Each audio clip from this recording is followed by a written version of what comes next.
makana sholati Nah, jadi insya Allah pagi ini anak baru datang jam 8 pagi, tapi tidak langsung masuk, ada pengarahan dulu dari Alpi, dari Mas, dari Bisul. Mungkin jam 10-an baru masuk kamar masing-masing. Nah, udah ditentukan kamar-kamarnya. Nah, terus itu sebagai anak lama jadi contoh yang baik untuk anak baru. Ya, jadi gimana ente berusaha anak baru itu betah. Jangan pula ente sebagai anak lama bikin anak baru tak betah.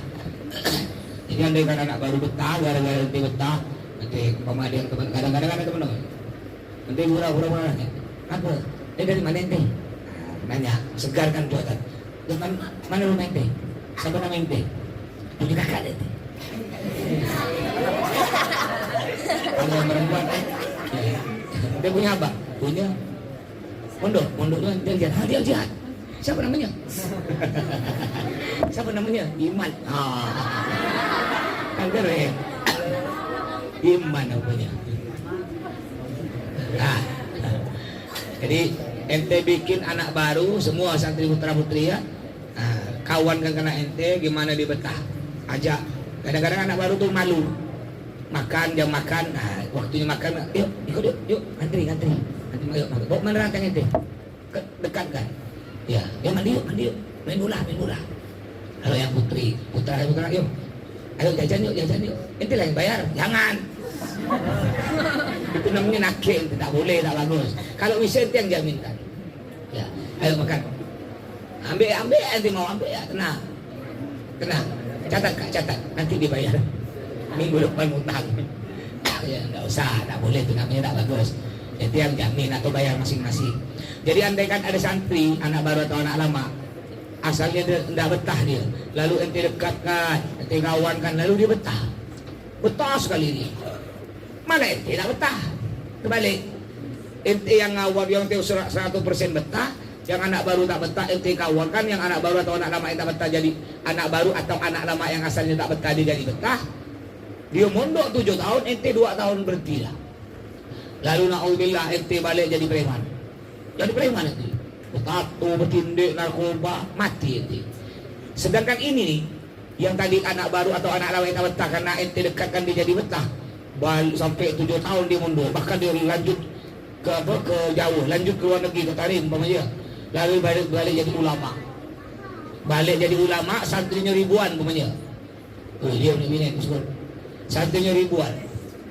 Ya. Ente yang mati tadi yang preman tuh. Preman, dia sholat ngalir ke ente pahalanya. Kenapa? Karena gara-gara ente dia betah sampai dia jadi ulama. Paham tak? Santrinya semuanya taklim 1000 santri, 1000 ngalir ke ente pahalanya. Bisa. Karena ente banyak dosa, bisa. Baru-baru banyak orang mendoakan, santrinya ibadah, santrinya taklim, santrinya puasa, santrinya baca kitab, santrinya sholat, semua pahala lari ke ente. Ngalir ente, bisa habis dosa ente. Tapi sebaliknya ada santri yang asalnya betah, masya Allah. Ente buat dosa. Ada santri baru atau santri lama betah, ente ajak, yuk keluar yuk. Diajak keluar tak izin. Udah yuk. Aman, tenang, tak tahu. Tenang ya, ada tempat rahasia atau tempat ngerokok atau santri putih mamanya keluar tak izin. Mamanya atau penampuk-nampuk santri putih jadi mak comblang. Tahu mak comblang? Bahasa kemudian ada kepala tali. Dia pacaran dia yang jadi perantara, ngirim surat, ngirim kue, ngirim makanan. Akhirnya santri lama-lama tidak betah. Ada melanggar tidak betah. Sebenarnya dengan orang tua diharap mondok sampai 7 tahun, dia mondok setengah tahun berhenti. Ente tadi yang gara-gara buat rosak santri ini yang setengah tahun berhenti, ente tidak berhenti, bahkan ente udah bagus, jadi orang bagus ente sampai 7 tahun ente mondok.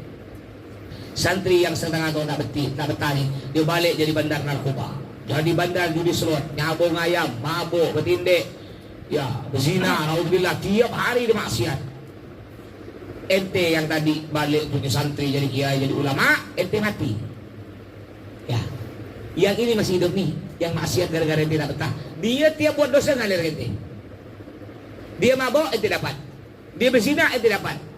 Dia berjudi ente dapat, ngalir. Yang asalnya pahala ente banyak, lama-lama habis. Paham tak? Ya, nah, makanya hati-hati. Makanya ada pahala jariah. Pahala jariah itu pahala yang ngalir sampai dalam kubur, tapi juga ada dosa jariah. Dosa yang ngalir sampai dalam kubur. Di antaranya kayak tadi. Di antara agak dosa-dosa jariah, hati-hati. Hati-hati, Santri Putra, ini Santri Putra dulu.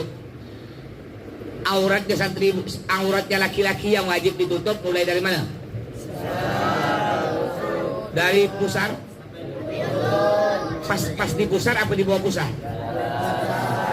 Di atas pusar. Jadi pusarnya tidak boleh nampak. Kalau ente masih nampak pusar, itu aurat, tidak boleh.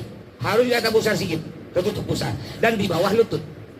Lalu ente main bola atau ente posting, ente pakai celana pendek, pakai yang duduk di warung kopi kan, kalau di kafe, lalu ente posting, ada di Instagram ente, ada di Facebook ente, mati ente, mati, dosanya nggak ada.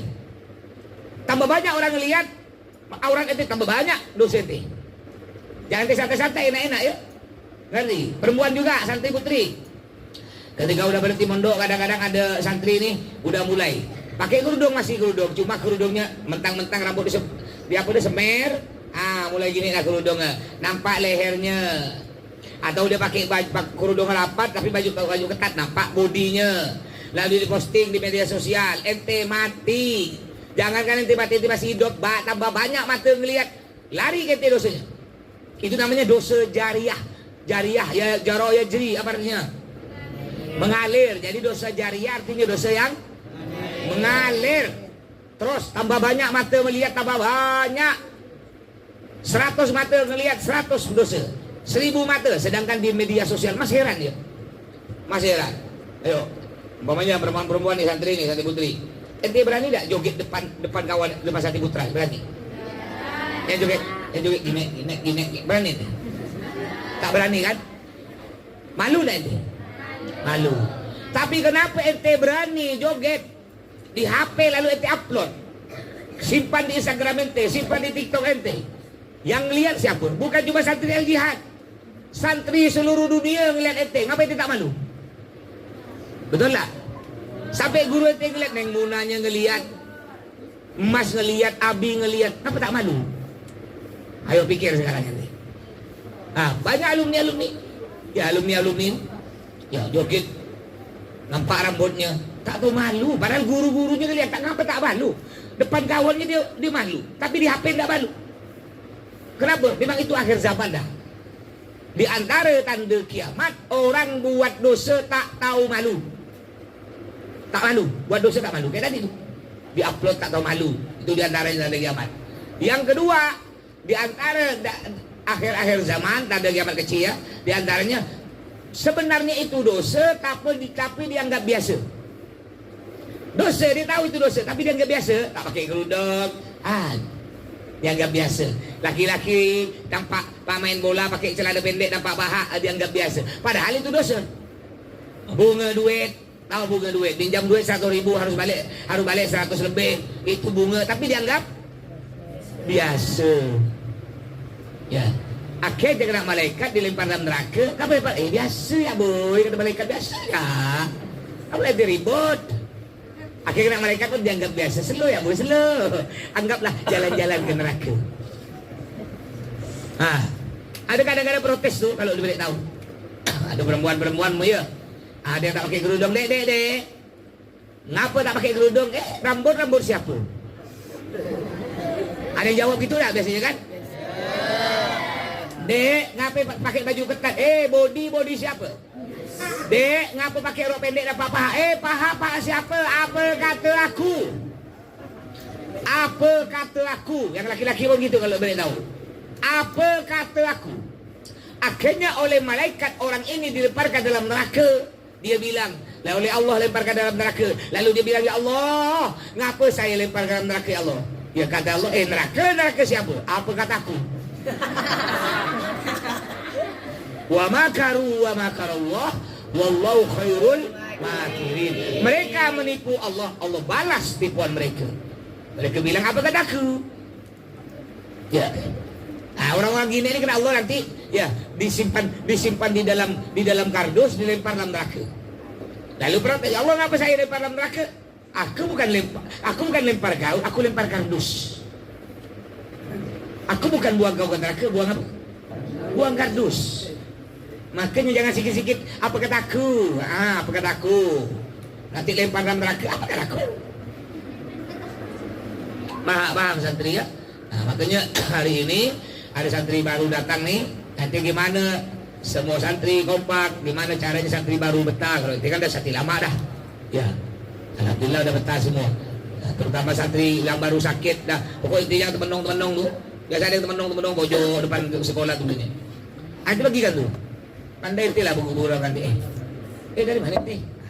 Oh, iya bang, dari anu bang. Siapa nama ini? Tanya. Dekat dengan masjid dah. Ya nama.